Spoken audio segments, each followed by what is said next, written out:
Okay, Kida, will you tell Okay. us what you think about Okay. how LA has changed in Yeah. the last 20 years? Okay. From outsiders' views, LA seems to have fallen into a collective amnesia, just a total, denial. Yet, when I revisit the scenes of the crimes and violence and so forth, things are really changing, which is, a great promise too. For instance, police department, it's like a day and night. Because I don't blame in many ways now, but the police are utterly unprepared for enormous, tensions and stuff, building up. You see, but after the riot, I think as if every part of the Los Angeles are being born again, very incrementally though. For instance, the police now. For instance, Koreatown was divided into two police districts, Wilshire, Rampart. Now they have a single Koreatown police district and run by most of them are minority kids who grew up right here. That's incredible. I mean, literally day and night. That really give a hope, okay? And another thing that I say is that new media is emerging.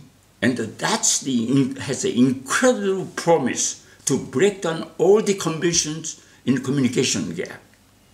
And the young people are now working together. They are crossing all these boundaries through their computers, the cell phones and smartphones. And that is a great beginning, man. And in fact, I cannot foresee what kind of a change is going. It's infinite. To me, this new media brings it's beyond our imagination. It's up to us what it can do. Do you ever see LA going through another riot? I hope not, of course. But there are many simmering tensions, especially among the minorities now. See, blacks are declining. They are losing their own hometown territory to the Latinos, you see. And natural, there are tensions. But especially I'm worried about the flashpoint among the crime-ridden, poverty-ridden area where the gangs have been going on for years. For instance, gang wars between the blacks and Latinos or among themselves. And the young people are killing each other. In the hoods, schoolyards, and the prisons, and both mainstream and the ethnic power structure, they are denying it.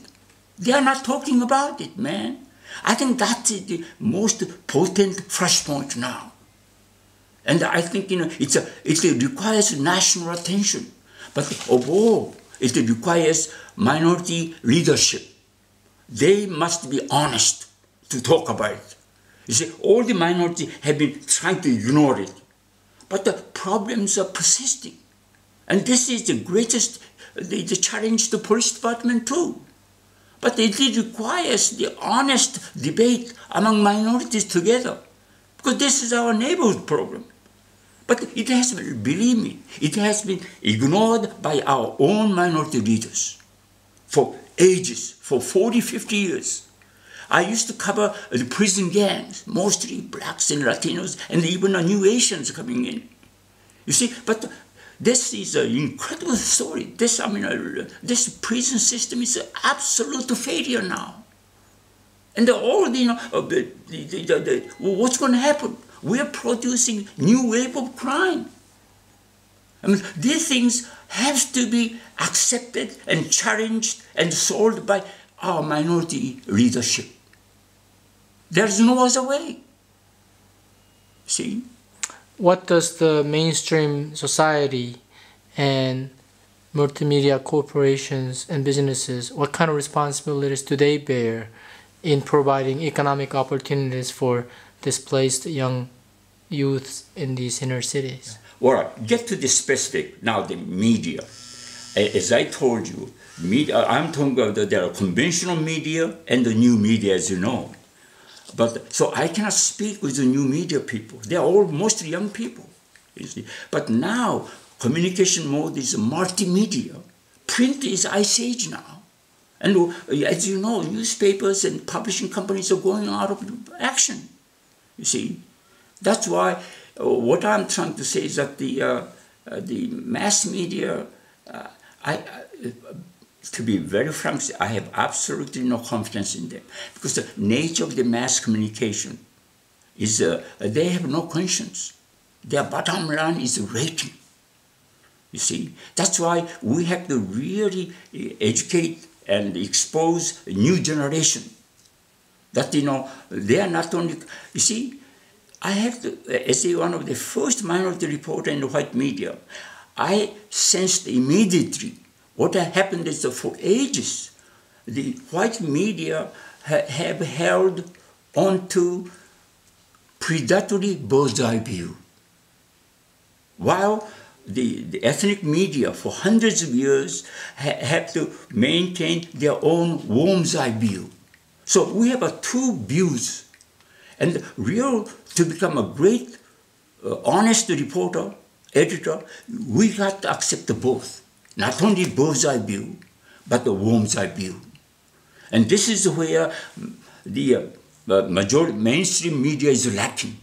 They are fatally flawed.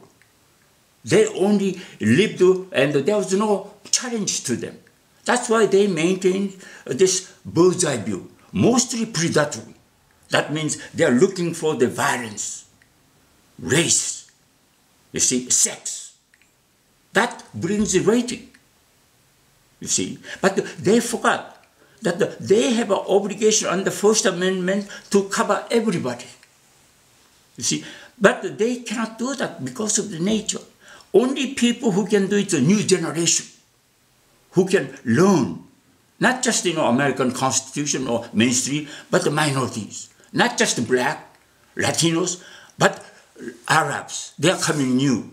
We don't know, I don't know anything. I'm telling you, I'm blind. I'm ignorant about the Arab people. So in other words, I'm saying that to become a true communicator, we have to learn to know everybody. That takes time. That's why I do not envy today's new journalists, because they have to learn everything. But that's the American destiny, and that's our only hope. You know what I mean?